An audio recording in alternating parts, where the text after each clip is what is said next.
کہ جب تک کسی چیز میں کمپٹیشن نہیں ہوتا آدمی میں جوش پیدا نہیں ہوتا. دیکھو یہ جو آج دولت کے پیچھے بھاگ رہے ہیں, یہ اس لیے نہیں کہ ہماری ضرورتیں پوری نہیں ہو رہی.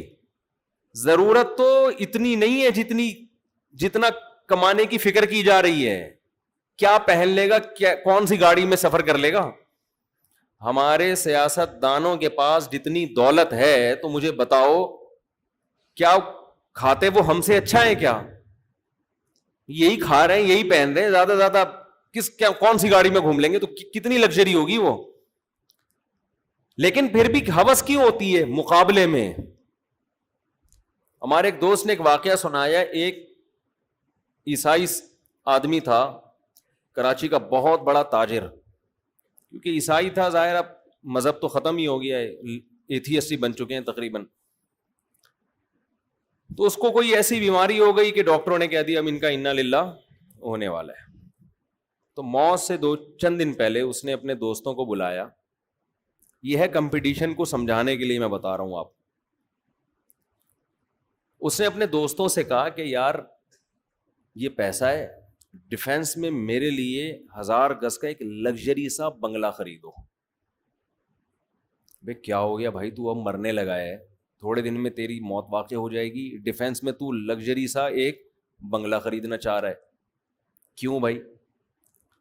تو اس نے کہا کہ میرے جو دوست تھے نا غریب, جن کی 2 ٹکوں کی ویلیو نہیں تھی, آج انہوں نے بڑے بڑے گھر بنا لیے ہیں. میں چاہتا ہوں کہ میں جب مروں تو میرا جنازہ کسی بڑے گھر سے اٹھے, تاکہ یہ جو 2 ٹکے کے لوگ ہیں جو آج اتنے بڑے بڑے گھر بنا کے بیٹھے ہوئے ہیں, یہ مجھ پہ فخر نہ کر سکیں. سمجھتے ہیں بات کو؟ اب بتاؤ مرتے ہوئے آدمی کو 1000 گز کے بنگلے کی ضرورت ہے؟ نہیں ہے تو بولو نہیں ہے, تھوڑا منہ ہلا دو. تو رمضان بھی ختم ہو گیا, نہیں ہے نا. لیکن کیا ہے کمپٹیشن کہ یار 2 ٹکے کے آدمی جو میرے سامنے سائیکل چلایا کرتے تھے, آج وہ 500 گز کے بنگلے میں رہ رہے ہیں. تو کچھ میری بھی تو کوئی اوقات ہے نا, میں ادھر مروں گا؟ میں نے تو بنایا نہیں اب تک گھر, بزنس میں لگاتا رہا ہوں, فوری طور پر میرے لیے 1000 گز کا بنگلہ تعمیر کیا جائے. یہ فالتو کام کس میں ہو رہا ہے؟ صرف کمپٹیشن. یہ انسان کی نیچر ہے, یہ انسان کی فطرت. دیکھو بچوں کو آپ کسی بچے کو بولو بھاگو, وہ نہیں بھاگے گا. لیکن 2 بچوں کو ریس لگواؤ, وہ ایسا بھاگے گا نا, ہو سکتا ہے کلا بازی کھا کے گر جائے, وہ دوسرے سے آگے نکلنے کی کوشش میں بھاگے گا. پوری دنیا اسی کمپٹیشن پہ ہی چل رہی ہے, تقابل پہ ہی چل رہی ہے. تبھی قرآن نے یہ نہیں کہا کہ جنت کی طرف دوڑو, قرآن نے کہا ایک دوسرے سے دوڑ میں مقابلہ کرو. اب ہوتا کیا ہے, دنیا میں دوڑ کے بہت سارے میدان ہیں, آپ نے دوڑنا, یہ تو نیچر ہے. جب تک آپ کسی سے مقابلے میں نہیں دوڑو گے تو آپ کی دم میں آگ نہیں لگے گی. دم میں آگ والے تو پرانا ہو گیا, کچھ نئے لوگ بھی آ جاتے ہیں نا, تو ان کے لیے جلدی جلدی سنا. اب جو میں بار بار جو چیزیں سناتا ہوں میں فارورڈ کر کے سناتا ہوں, سوائے شادیوں کے, وہ میں اسی اسٹائل سے تجوید کے ساتھ, ٹھیک ہے نا. یہ جو بعض چیزیں ہیں نا میں بہت جلدی اسپیڈ سے سنا دیتا ہوں. تو یہ اشکال ہو سکتا تھا نا کہ وہ تو پورے توجہ کے ساتھ ایکسپریشن کے ساتھ, تو میں اعتراف کر رہا ہوں توجہ کے ساتھ میں تو آنے دینا, اتنا تو اس پہ کلپ نہیں بن سکتا اتنی سی بات پہ, ٹھیک ہے نا. تو دوڑ کے نا مختلف میدان ہیں. اب دیکھو یہ جو بندہ موت کے وقت اس نے کہا 1000 گز کا بنگلہ, اس نے ساری زندگی پیسہ کمانے کے علاوہ کوئی کام نہیں کیا, تو اس نے دوڑ کا میدان کس کو بنا لیا؟ اس نے دوڑ کا میدان دولت کو بنا لیا. یہ کبھی بھی دوڑ کا میدان کسی ریسرچ یا تحقیق کو نہیں بنائے گا, کیونکہ یہ اس کی فیلڈ ہی نہیں ہے. اس کو اس پہ حسرت نہیں ہوگی کہ فلاں میرا 2 ٹکے کا آدمی اتنا بڑا ڈاکٹر کیوں بن گیا. تو بن گیا بھائی, ہماری یہ فیلڈ ہی نہیں ہے, ہم نے اس چیز کو دوڑ کا میدان بنایا ہی نہیں. اس کو مجھ پر یہ اعتراض بھی نہیں ہوگا مولوی نے اتنی شادیاں کیوں کر لیں, کیا خیال ہے, کیونکہ اس کا یہ دوڑ کا میدان, وہ کہا بھائی جتنی مرضی کر, ہمارے یہاں تو ایک کا سسٹم چل رہا ہے. مثال تو دی جا سکتی ہے نا. اس سے پتہ ہوتا کیا, میں دیکھتا ہوں جب بھی کوئی آتے ہیں ایک دم آپ کھلکھلا جاتے ہیں, جیسے کسی نے نیمبو چٹا دیا ہو, سستی دور ہو جاتی ہے آپ لوگوں.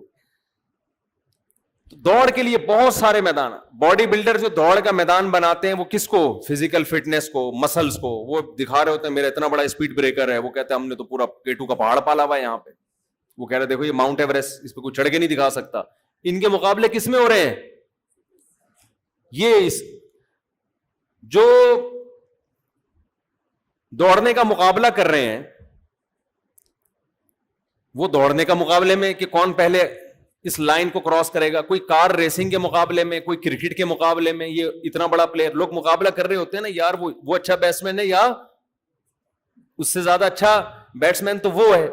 اب بیٹسمین کو اس سے کوئی غرض نہیں کہ کوئی سائنسدان خلا میں پہنچا ہے یا چاند پہ پہنچا ہے, وہ کہہ رہے یہ میری فیلڈ ہے ہی نہیں. اس کو نہ اس سے جیلسی ہوگی, نہ حسد ہوگا, نہ رشک آئے گا اس کے اوپر کہ ہائے کتنا عظیم سائنسدان. وہ کہے گا وہ یار وہ کتنا عظیم بیٹسمین نے آخری بال پہ چھکا مار دیا اور ہم پہلی بال پہ آؤٹ ہو گئے.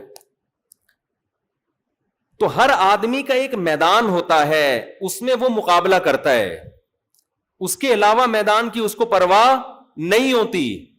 اور وہ میدان ہر آدمی خود سیلیکٹ کرتا ہے اپنی, جب زندگی کا کہ کیریئر کا آغاز کرتا ہے نا, اس میں کس میدان میں دوڑنا ہے یہ سلیکشن انسان کی خود سے ہوتی ہے. آپ نے میٹرک کرنے کے بعد اگر آپ ایف ایس سی کیا اور ایف ایس سی کے بعد آپ کا ارادہ ہے میڈیکل کالج میں جانے کا, تو آپ دوڑ کا میدان خود سیلیکٹ کر رہے ہو کہ میں نے میڈیکل کی فیلڈ میں دوسرے ڈاکٹروں سے آگے نکلنا ہے, یہ خود سیلیکٹ کر رہے ہو نا آپ. آپ اگر اکاؤنٹس کی فیلڈ میں جا رہے ہو تو اب آپ کو ڈاکٹروں کے آگے بڑھنے سے کوئی تکلیف بولو نہیں ہوگی.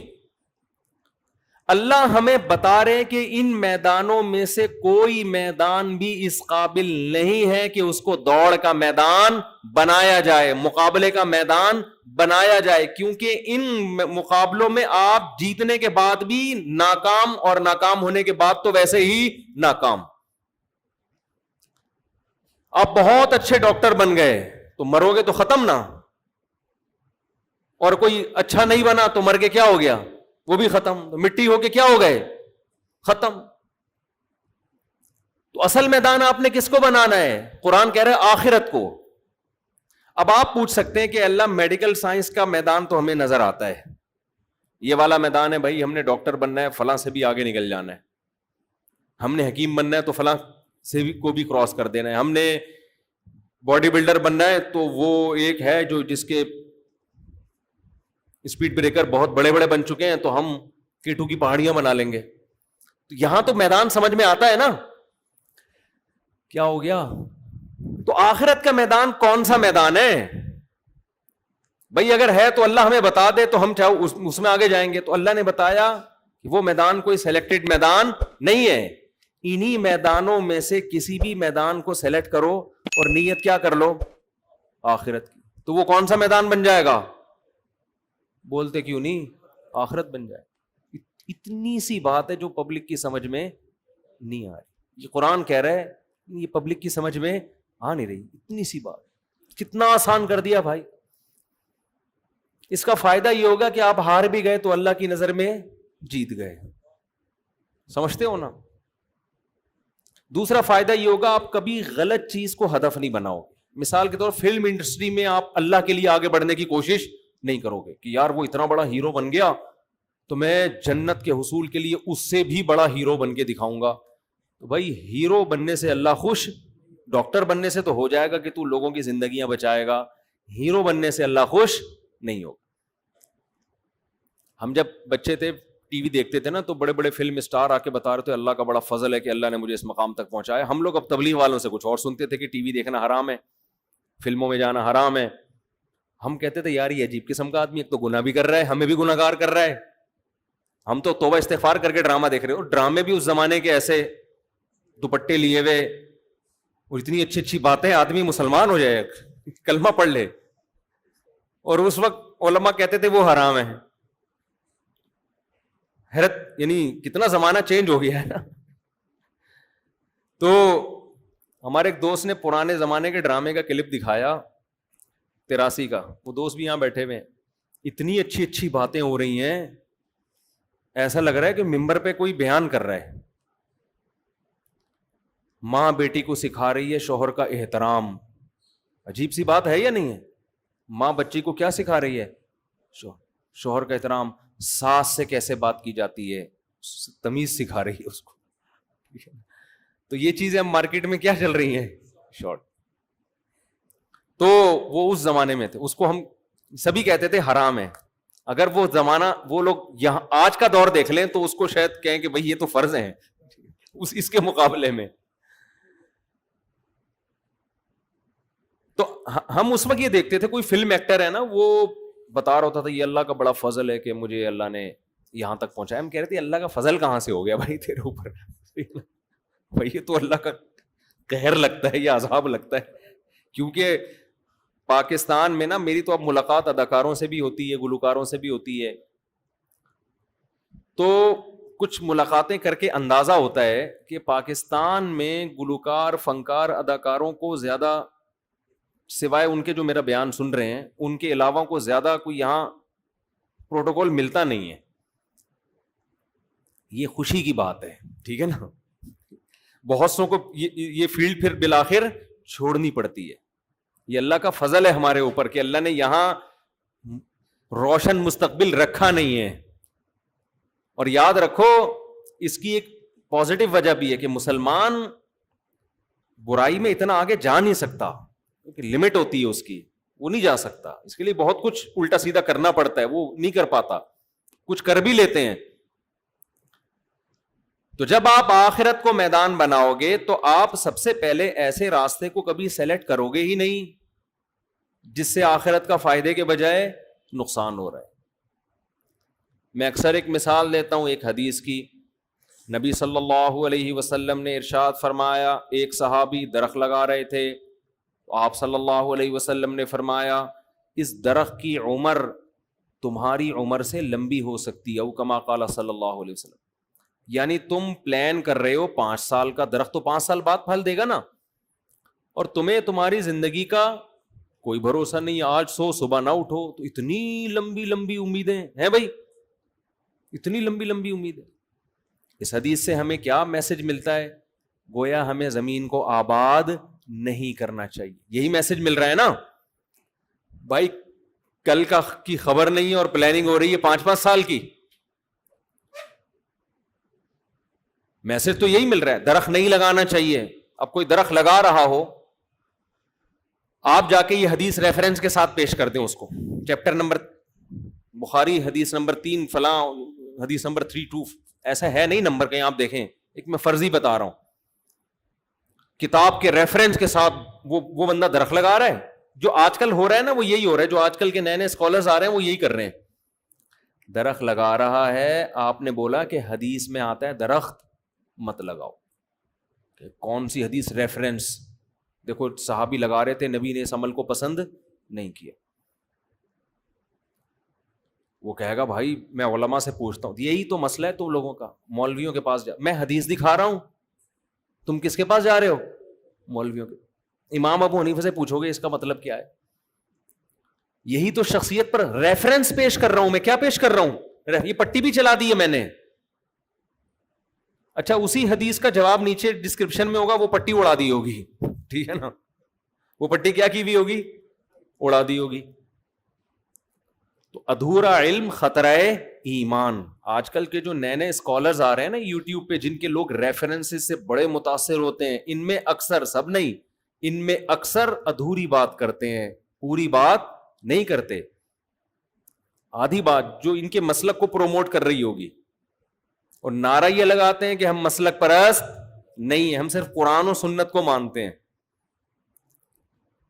دوسری حدیث میں آتا ہے، بخاری مسلم کی حدیث ہے، آپ صلی اللہ علیہ وسلم نے فرمایا جس نے درخت لگایا اور مر گیا. جب بھی میں کہتا ہوں مر گیا، مجھے وہی یاد آتا ہے نیپال کے، نہیں جو زندہ ہو کے آ گئے تھے، مر گیا. تو مر گیا، وہ سچی مچی کا مر گیا، دوبارہ زندہ نہیں ہوا. تو آپ صلی اللہ علیہ وسلم نے فرمایا جب تک چرند پرند بھی اس درخت سے کھائیں گے اس کو قبر میں ثواب ملے گا.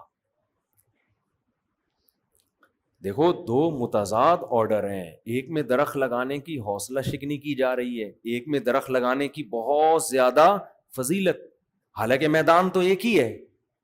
کیا خیال ہے بھائی؟ میدان کیا ہے؟ ایک, لیکن نیت سے میدان کیا ہو رہا ہے؟ چینج ہو رہا ہے.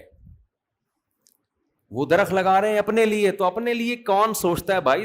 نبی کی سیرت ہمارے سامنے ہے, ہمارے لیے وہ کیا ہے؟ نبی صلی اللہ علیہ وسلم نے فرمایا میری مثال کراکب استظل تحت شجرۃ, اس مسافر کی طرح ہے جو درخت کے نیچے آرام کرنے کے لیے تھوڑی دیر کے لیے لیٹ گیا اور یہاں سے جانا ہے آگے. کیا پلاننگ؟